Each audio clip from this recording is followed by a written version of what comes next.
Hello and welcome to MacFormat's weekly Apple Extravaganza. I'm Matt Bolton. I'm Tom Harrod. And this week we're going to be talking about Apple's Invite. High tech on the high seas. And a 4K camera, not 4K displays like we did recently. We start as ever with news from the world of Apple.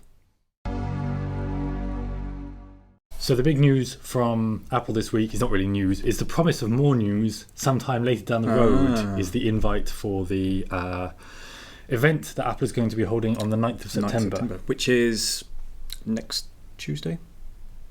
From where it's a week on. It depends on when you watch this. Yes, it's a week on Tuesday for us, right this second. Yes. And it's one of Apple's usual slightly cryptic invites. Although some of the ones in the past have been kind of much clearer in that they were more obviously. Such as? Well, they had the one that was the shadow for the iPhone 5. The shadow was a big 5.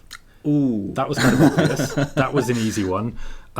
They had the one for the iPad 3, which was the first Retina display one. Was we have something you really have to see and touch. Yes, and it was kind of easy. This one is wish we could say more. And some people have pointed out it does sound a bit like just a plea for help. Yeah. From Apple's marketing department. Or who knows what else it could mean. So what are we hoping for though? Well, we're expecting a bigger iPhone. Well, I guess we're hoping for a watch as well, just because it would make life interesting. So that tagline again was, wish we could say more. Does that mean that we might get a hint of the iWatch, but not an actual unveiling? That would be weird, but possible. I'm guessing the cryptic kind of thing is something like that. To me, is kind of the say more. Does it imply voice control through your watch of your iPhone, or Siri in a watch, or something like that? Or, in fact, that's about all I can come up with. That's the weird thing. Or unless there could be something in the more part, which we could say more. It's a more iPhone because there's more of it. A larger screen. It's bigger. Or it could be a command. Wish we could say more. We've got to wish it into existence. Like that episode of Doctor Who with the Master where they had to bring him back to life. You didn't watch, it's fine. It was a thing, it happened. Not in real life. This one is really cryptic. The other ones were all kind of obvious in a certain way. This is really strange. Which kind of leads to questions over what it could be. The latest round of vague talk from John Gruber, who knows a lot about these things. Sometimes he lets on, sometimes he doesn't. But he seems to be suggesting that payment using NFC, basically like an Oyster card, will be built into the phone, but also maybe into the watch if such a thing is unveiled. Yes. So you could just pay by awkwardly slapping your wrist on the card machine at McDonald's. What would you like to see? You've got a relatively old iPhone. You're due an upgrade. I am due an upgrade. I've been waiting for an upgrade. I would like to see a larger screen, but I have got a rather small thumb, which means that smaller than the average bear. But if I was to, therefore, I think with the 5 advert, they showed the ease of which you could sort of. So a larger screen is interesting, but it also kind of terrifies me that I might drop the phone in trying to do this. It's a two-handed operation. It definitely becomes more of an issue. But would you? I mean, they'll probably still do like the 5C or maybe an equivalent. Or would you maybe stick with the 4-inch rather than go for the 4.7 or maybe even 5.5 as is rumored? I wouldn't go for the 5.5. What if that had the fanciest technology in? Well, but also cost loads. Damn it, Matt.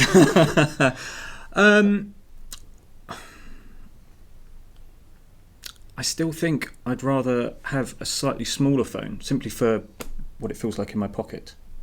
Yes. So you're an average-sized person. You don't have huge pockets, don't have huge unlike me. Or cargo pants. Yes. With those large pockets, but. No, I think well, it depends, of course, what is announced. But my gut instinct is the 4.7-inch. The thing that really disappoints me about the invite is if it is a watch, all the brilliant puns they've missed out on. Watch this space, and then you've got a double one because space could also mean the space of the iPhone screen. So does that? What does that say about what's going to be released then? Well, exactly. But also, what you're doing next Tuesday. That would have been good. We want to meet you face to face because watches have faces. Come and get hands-on because watches have hands. Maybe not a smartwatch because it would be all screen. I don't... make time. Make sure you've Today got time. is the first day of the wrist of your life. I don't... Oh, good. The time is done. We can move on to the wider world of tech. So, moving on to the wider world of tech. High tech on the high seas. Royal Caribbean cruise company are unveiling the world's first smart ship.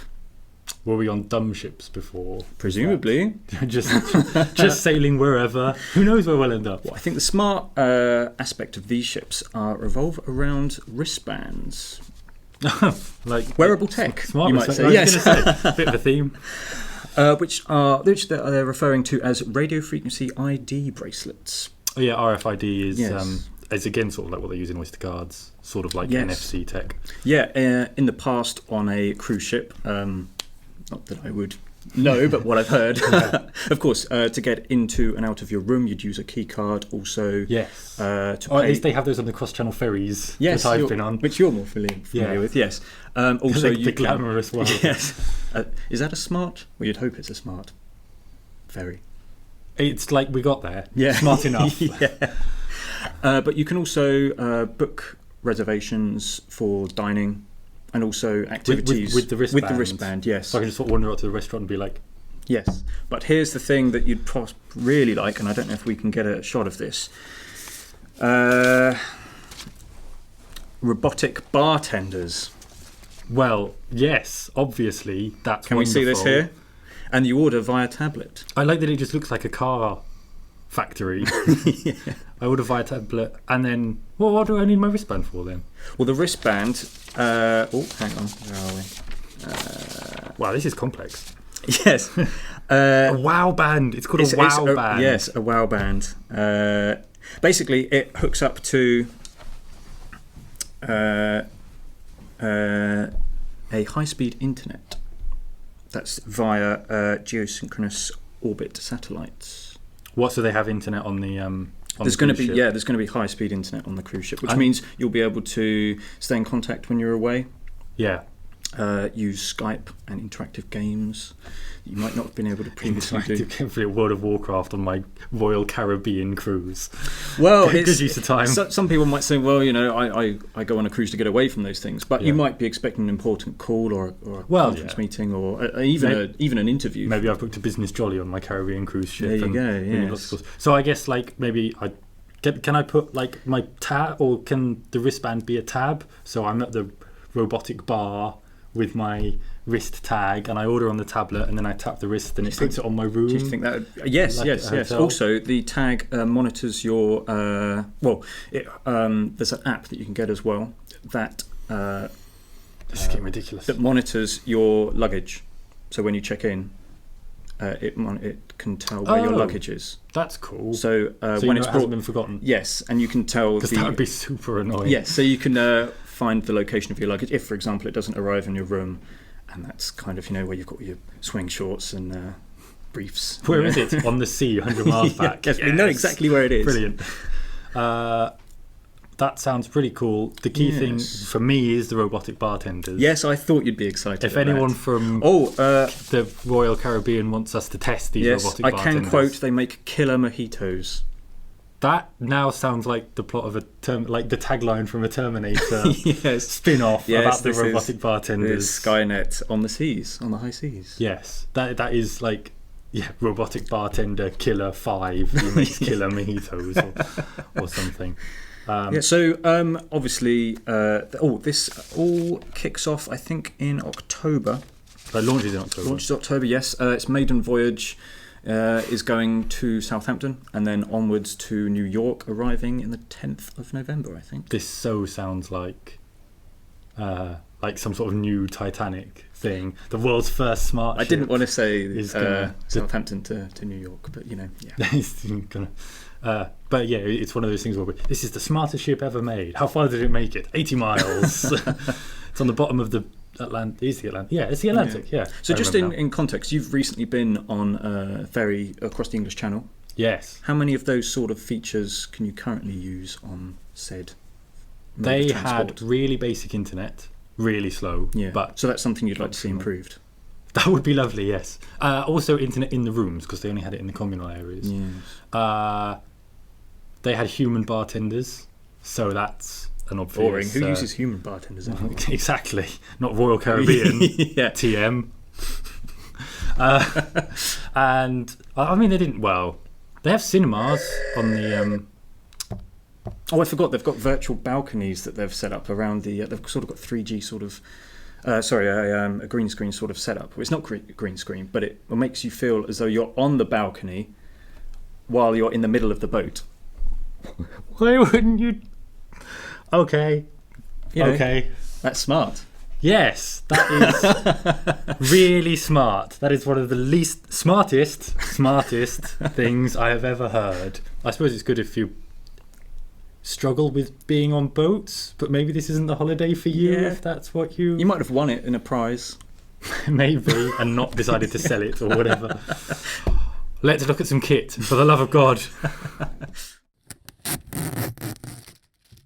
This is the Panasonic Lumix GH4, and it is a 4K... Well, it's a normal camera that takes stills up to several megapixels. I forgot to even look that up. I just wanted to talk about it being 4K. Like, I don't care about the regular camera stuff. Do we care about megapixels anymore?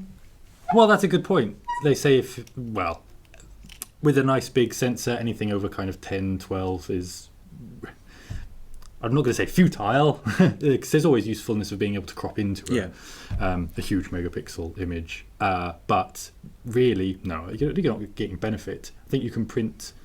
Ian, our camera person, will know about this. You can print at like A3 from like 10, 12 megapixels, can't you? Oh yeah, and you won't notice the difference. So, you won't notice the difference. So, that's fine. So, no, I mean, it has enough megapixels. But crucially, enough megapixels to be 4K. We're actually going to do a roundup of 4K cameras in a future issue of MacFormat coming in a couple of months from when we record this. So look out And this for will be that. included? This is one of the cameras that will be included, along with a bunch of the other more affordable ones. We're not stretching to your reds and your many thousands. How much is this one then? Really affordable. Yeah? This is Pocket change? a mere £1,200-ish. I think you can just about find it for maybe $1,200 including the lens. Mostly more like $1,700 including the lens. Okay. About $1,000 for the body. So yeah, it's really expensive. But Okay, so tell me for what a you get for 4K that. camera, it's quite cheap. The key thing is that it records in 4K, which is 3840 by 2160. It can do that. It can also record in extremely high quality. Well, very very high quality for something that isn't a dedicated pro filmmaking tool at 1080p. It can do like 200 megabits per second, which is, I mean, I think iTunes probably delivers 1080 at about 10 megabits per second. So 200 is really high. You need a good computer to deal with that. So it films 4K, so it goes quite nicely with the 4K monitors we've just been looking at. Final Cut can edit 4K footage. Yes. So as can Adobe Premiere, but one of the really cool things about 4K. The chap Alan, who's doing our group test, has already been playing around with. Is he was able to record one 4K video of someone doing something, and then edit it together as if he had 3 or 4 cameras looking at them from roughly the same direction, because he could crop in and then do movements within the crop. Across the full frame, because he effectively had 4 1080 recordings. Yeah. So he was able to be really flexible with it as a filmmaker. But obviously the other option is loads and loads of pixels, just tons of them for extra detail. YouTube can actually take 4K video now. So generally finding 4K video to watch, like from a movie studio or whatever, is hard to almost impossible. But YouTube does host it, so there's some stuff on there you can watch. Hopefully we'll have some 4K footage that we might be able to post after we've done our Have you had a chance test. to play around with it yet? I have had a very quick play with this. The nice thing is, as far as cards go, even though it's recording very, very high quality, my just normal SD card that I use with my normal £150 camera actually works. It's a class 10, so it's one of the higher classes speeds of SD cards, but it's fine. Yeah. And I can, on my 16 gigabyte card, I think I can get something like 15-20 minutes of 4K footage, which is a 16 gigabytes, so yes, it isn't that much, but it's not too bad. It just means like I just stuck a card in here and took a few minutes of just playing around. And you're ready to go straight off the bat. Yeah, and then I just stuck it into my Mac and away I went. Because it's got a nice big sensor inside compared to like your iPhone camera sensor or something like that, which means that you get really nice depth of field and a really nice crispness to it all, which is obviously there's no point in recording 4K that's got loads of pixels but it's fuzzy because your sensor is small and doesn't come out very well. So what's come out of this is like what I've got from this so far is really, really nice just from what I've been looking at. Yeah. We'll see if anything else so can you do say even better. This is right at is this at the peak of the price range at 1700? No, this is about middle. You can if you want to do 4K professionally, you're spending thousands, and you should be spending thousands. If you want to do it a bit more casually, if you like, the GoPro Black Edition is a few hundred, and that can do 4K at 15 frames a second. That's not ideal. That looks, unless you're going to speed it up or something into a hyperlapse, they're what's cool at the moment, or something like that, it doesn't actually come out all that well. It's just not smooth enough motion. But the next GoPro will do 4K at 30 frames a second, and that will probably also be a few £100. So that will be a much more affordable, much more viable. There are also phones that already have 4K built in. I think the Samsung Galaxy S5 does, and the Sony Xperia Z2, I think that's what it's called. I'll have to check that. So maybe a future iPhone will. Who knows? Maybe the iPhone released on the 9th. Ah, yes. Maybe it'll have more pixels in many, many ways. But the horrible thing about this is it costs much more than I can afford, and now I really want one. Really, really want one. Let us know what you think of all that. What are you hoping for from Apple's event in September? What do you think of smart ships and, most importantly, robotic bartenders? And 4K cameras, £1,700 for some very, very beautiful footage. Would you consider splashing out that kind of money yet, or try to wait until 4K is more common in more reasonably priced cameras, shall we say? Please do let us know in the comments. Don't forget that you can subscribe to our YouTube channel at youtube.com/MacFormatUK. You can watch any of our previous episodes, and you should absolutely get a free trial of the interactive MacFormat iPad App Edition magazine at macformat.com/iPad. Thanks for watching. Bye.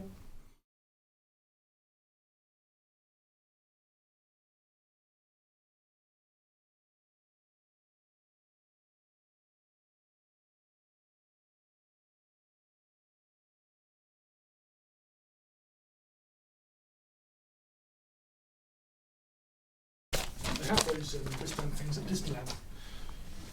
Smart wristbands. Smart wristbands, yes, that let you on the rides. They have track your position around the park so that Goofy can home in on your children. Jesus. They have wristbands at Wicksteed Park near Kettering, but they're just so they let you on the rides for free. They just look. They're not smart. I think they're made of paper. The Disney ones are RFID. Well, if you're saying Disneyland is better than Wicksteed Park, then I don't know how to respond to you, Ian. I've been to neither. I've been to Wicksteed Park, I think. They used to use tokens. Yeah, but now if they use the, a wristband. It's not now. They always, whenever I went, they had the wristband, but because the rides would cost like 4 tokens. Oh yeah, but you can buy one. The wristband for cost 13 quid, yeah, but let you on everything. Yeah. I'm glad we were able to catch up about Wicksteed Park.